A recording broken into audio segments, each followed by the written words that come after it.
What's up, comic and pop culture fans? James and Minhunter Comics here. Where the heck is Wonder Woman? I never get it in. It's one of my most asked for comic books. Lately, I've been a collection buying machine, and everything you can think of, even kind of rare stuff, has been in these collections. But you know what hasn't been in there? Wonder Woman. So I'm going to talk about why it is that Wonder Woman is so kind of seldom seen from a buying perspective. And there's a lot of reasons for it. Don't forget to like and subscribe down below. Why do you think Wonder Woman isn't in most collections? Let me know down below. So I wanted to give you a brief history because you actually could start to see actual sales data starting with the year 1960. So it is traceable at least from then. And it was selling around 200,000 copies, and they were dropping 8 issues a year. So it was a lower selling tier for DC, but for the industry standard, it was decent, mid-level, not bad, certainly not something you would consider scarce by any means. The number did diminish a bit towards the end of the 60s as DC actually bumped it down to a bi-monthly, which actually meant that there were only 6 coming out a year instead of 8. And it did hurt sales a little bit, but only a little bit. So as of right now, I would say that you should be able to still find these things. We're going to touch more on why I'm not really later. Going into the 70s, you had all kinds of fluctuations. Wonder Woman actually started pretty strong in the 70s, and it actually bumped to a monthly series because there was a 74 Wonder Woman TV movie, and then in the back half of the 70s you had the Linda Carter Wonder Woman. Unfortunately, you also had in the back half of the 70s one of the craziest inflations that the comic market has ever seen. Kind of funny because I think we're actually going through a little bit of that right now. Initially, you got that TV boost, just like Batman, Hulk, and all those other ones saw, but it didn't last because of all the inflation going on. Wonder Woman was one of the ones that very obviously got cut. Now, that continued into the 80s. It actually went on such a downhill spike that Wonder Woman, up until 1984, was on such a downhill that it became one of their worst sellers. I mentioned 200,000 copies average sold in the 60s. Well, by 1984, it was down to about 50,000. That's a quarter of the sales it was doing the decade before.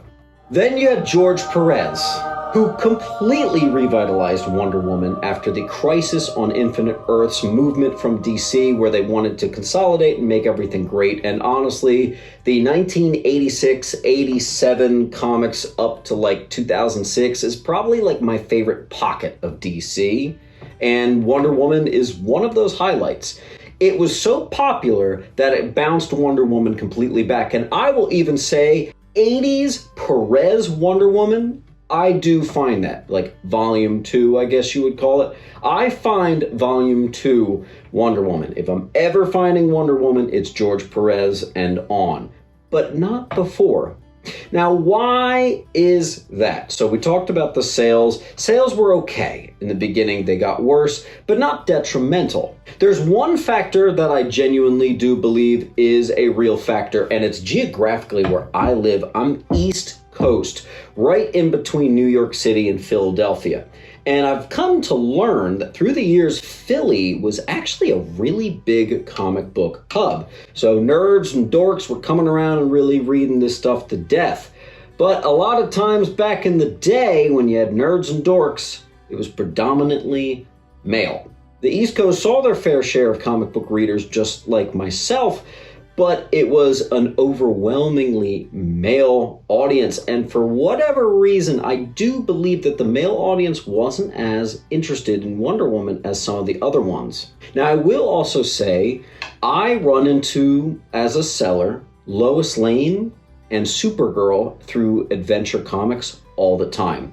Adventure Comics, I think, can be justified by the fact that Adventure Comics had Spectre, it had Superman, Superboy, Legion of Superheroes, so it was all kinds of characters. So when they started doing the Supergirl stories, people didn't pull away. They were still picking them up, and I think that's why I get them. Lois Lane, well, maybe it's because they said Superman's girlfriend, Lois Lane. You had Superman in the title. I think the fact that it was tied to the bestseller for DC, Superman, really helps Lois Lane. I run into those all the time, from the 60s, from the 70s, sometimes if I'm lucky, even the 50s. But I never run into Wonder Woman. Is it this East Coast thing of huge comic book hub coming out of Philly, but it's predominantly all male?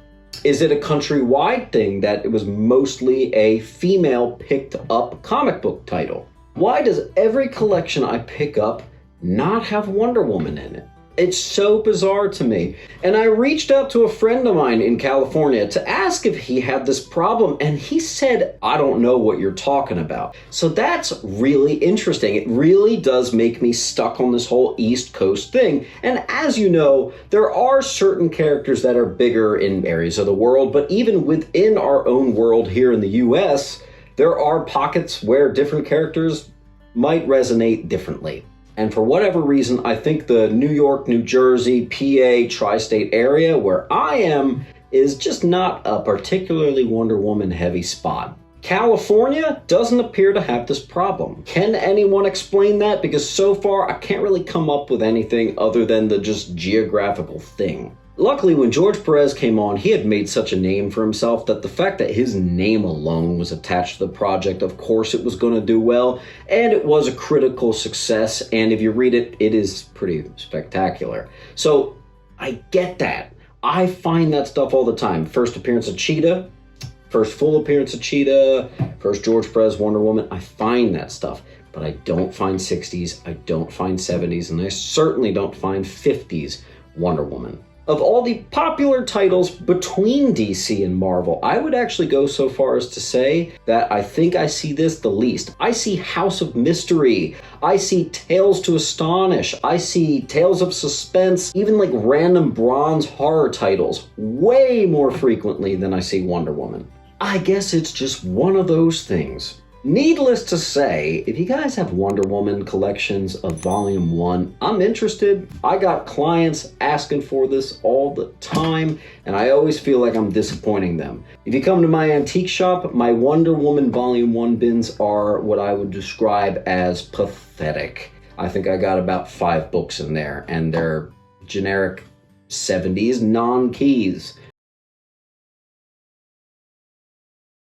Truly, truly strange, and I'm actually reaching out to you guys and seeing if you have an answer, something that I might be missing.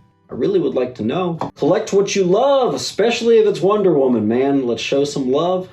See you at the next video. Keep on hunting.